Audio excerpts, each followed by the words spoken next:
नमस्कार, आप देख रहे हैं ब्रेकिंग बिहार। अभी हम बात करेंगे, हमारे साथ है राष्ट्रीय लोक जनशक्ति पार्टी के बिहार के प्रदेश प्रवक्ता मनीष आनंद जी। मनीष आनंद जी, जिस प्रकार से डेंगू को लेकर के बिहार सरकार का जो रवैया है, हर बार की तरह कोरोना काल के समय का आप ले सकते हैं कि सरकार सोई रहती है और जब मामला बिगड़ जाता है, हाथ से निकल जाता है, तब सरकार जगती है। इसमें जनता का नुकसान होता है। देखिए, कोरोना काल में जब कोरोना का महामारी आया था, उस समय हमारी सरकार ने बहुत अच्छा काम किया था। मंगल पांडे जी खुद हॉस्पिटल जा के विजिट करके, आप देखिए जितने भी सरकारी अस्पताल थे, कहीं भी ऑक्सीजन की कोई कमी नहीं थी। लेकिन आज गलत जा रहे हैं। लेकिन आज जो डेंगू की आप बात कर रहे हैं, मंगल पांडे की आप बात कर रहे हैं, उस समय बिहार में जो स्वास्थ्य व्यवस्था की अव्यवस्था सामने आई थी, उसे इनकार नहीं किया जा सकता है। देखिए, इस महामारी में देश विदेश में सब जगह लोग मरे। हम कहाँ कह रहे हैं कि बिहार में डेथ नहीं हुई। बिहार में जो स्वास्थ्य व्यवस्था चल रहा था, वैसा कहीं कोई स्वास्थ्य व्यवस्था की यहाँ उस समय कमी नहीं थी। आप पीएमसीएच गए होंगे, आप देखे होंगे पीएमसीएच में स्थिति थी, ऑक्सीजन की कोई कमी नहीं थी। डॉक्टर 24 घंटा अवेलेबल थे। लेकिन आज जब डेंगू का प्रकोप बढ़ा है, अभी कुछ दिन पहले माननीय उप मुख्यमंत्री गए थे पीएमसीएच में औचक निरीक्षण में, क्या कार्रवाई की है?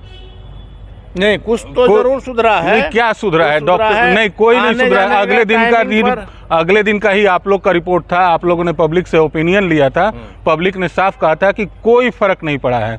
आज आप देखिए, डेंगू का प्रकोप लगभग 90%, जितने भी सरकारी या प्राइवेट हॉस्पिटल है, 90% डेंगू पेशेंट है। लेकिन फॉगिंग हो रहा है क्या? वीआईपी इलाकों को अगर आप छोड़ दें, अब हो रहा नहीं, वीआईपी इलाकों में कंकड़बाग का आप एरिया बताइए जहाँ सबसे ज्यादा डेंगू का प्रकोप है, वहाँ कहाँ फॉगिंग हो रहा है?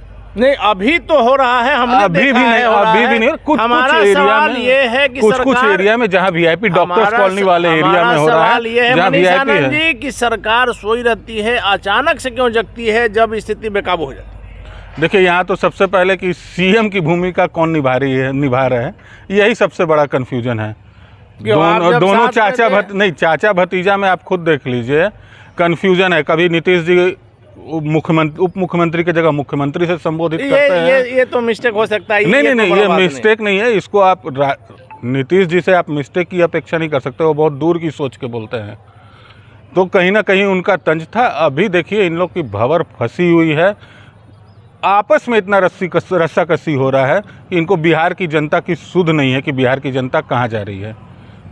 आज जिस प्रकार से बेतिया में जो फिर से बेगूसराय जैसा कांड हुआ है, इस पर क्या कहेंगे? देखिए, जब से राजद गठबंधन के साथ नीतीश जी आए हैं, लगातार आपराधिक घटनाएं बढ़ रही हैं।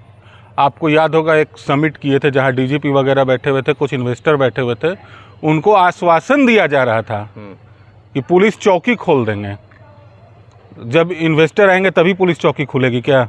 वैसे आप अपराधी को स्वतंत्र रहिए कि आप कांड करते रहिए। नहीं, बीटा में भी जहाँ गोली कांड हुआ था बालू को लेकर के, वहाँ भी पुलिस चौकी खोलने की बात है सब जगह, लेकिन खुल नहीं रहा है। मैं वही कह रहा हूँ कि आप इन्वेस्टर के आने का वेट कर रहे हैं क्या? तभी होगा। और जो कोई नहीं आने वाला है। और अगर आपको इन्वेस्टर बुलाना है, उससे पहले जो चीनी मिलें बंद पड़ी हैं, आप उसको तो खोलिए। आप उसको खोलिए, उससे कितने बेरोजगारों को नौकरी मिलेगी, ये देखने वाली बात है। लेकिन आप इन्वेस्टर बुला रहे हैं, जो आपके यहाँ संसाधन है, पहले उसका तो उपयोग करिए। मोकामा चुनाव को लेकर के बात करेंगे मनीष जी। ऐसे तो गोपालगंज में भी उपचुनाव है, मोकामा में भी है, लेकिन मोकामा अभी हॉट सीट बनी। दोनों सीटें हम लोग जीत रहे हैं, एनडीए दोनों सीटें जीत रही है। आप अनंत सिंह को हरा देंगे मोकामा में? बिल्कुल। किसके बल पर? हमारे प्रत्याशी जो एनडीए के तरफ से खड़े हैं, वो काफ़ी सक्षम प्रत्याशी हैं। मतलब बाघ के सामने बाघ आपने रख दिया है? बाघ के सामने बाघ की चीता के सामने बाघ है, वो आपको इलेक्शन के बाद पता चलेगा। लेकिन हम लोग वहाँ क्लीन स्वीप कर रहे हैं। इसमें दोनों जगह पे कहीं कोई उलझन नहीं है, कहीं कोई परेशानी नहीं होगी। अनंत सिंह को आप हल्के में ले रहे हैं? नहीं, हल्के में नहीं ले रहे हैं। जिस तरह से काम किया गया है अनंत सिंह के द्वारा, वहाँ क्या मोकामा में अगर आप जाएंगे तो किसी की सरकार रही हो, कोई काम नहीं हुआ है। मोकामा का एक टाल इलाका है, जिसे दाल का कटोरा कहा जाता है। आज तक टाल योजना सब लोग, वहाँ के विधायक कौन रहे हैं? नहीं, कोई रहे हो, मुख्यमंत्री बाढ़ इलाका उनका रहा है, लेकिन किसी ने टाल इलाका नहीं किया है। तो उसी को बदलने के लिए हम लोग आश्वस्त है कि जनता उस बदलाव के पक्ष में वोट करेगी, एनडीए गठबंधन को जिताएगी। बीजेपी ललन सिंह के भरोसे है और ललन सिंह सूरजभान सिंह के भरोसे, इसी दम पर आप कर रहे हैं? देखिए, कोई भरोसे नहीं, हम जनता के भरोसे हैं। हमारा काम बोलेगा। पिछली बार भी अगर आप चुनाव देखेंगे तो जनता हम के लोग मात्र भरोसे 1500 वोट मनीष से हारे जी, थे। अगर जनता के भरोसे आप रहते तो मोकामा में क्या आपको बीजेपी का कोई और साफ छवि वाला चेहरा नहीं मिला? नहीं, साफ छवि आप बताइए कि जो प्रत्याशी खड़ी हैं उन पे क्या आपराधिक मामला है? नहीं, अब ये आप घुमाने वाली बात नहीं, कर नहीं, रहे उन हैं। पे उन क्या? पर नहीं है, उनके हस्बैंड पर तो है। हस्बैंड नहीं ना चुनाव लड़ रहे हैं, प्रत्याशी क्लीन है। मनीष जी, जब पत्नी प्रत्याशी जीतती क्लीन है, मुखिया से लेकर के विधायक तक में नहीं, क्या प्रत्याशी पतियों की क्या भूमिका रहती है आपको पता है? इसलिए भूमिका बातों क्या को है? आप नहीं, घुमा देखिए, लें। पर्दे के पीछे की जानकारी आप गारंटी से नहीं बोल सकते हैं। आप जिस परिप्रेक्ष्य में आप बात कर रहे हैं, ललन सिंह आज के समय में उन पे कोई आपराधिक चार्जेस नहीं है। फिलहाल उनकी कोई आपराधिक गतिविधि में संलिप्तता नहीं पाई गई है। हम आश्वस्त हैं कि चुनाव फेयर होगा।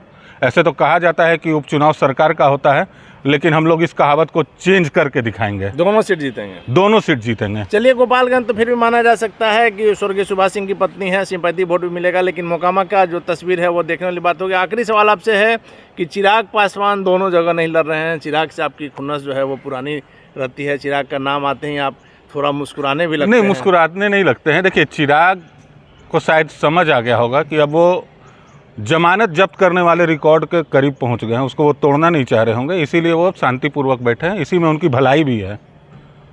अगर चुनाव लड़ेंगे तो बहुत बड़ा छीछा लेदर होगा उनके साथ। इस कारण से डर से चिराग पासवान नहीं लड़ रहे बिल्कुल। हैं।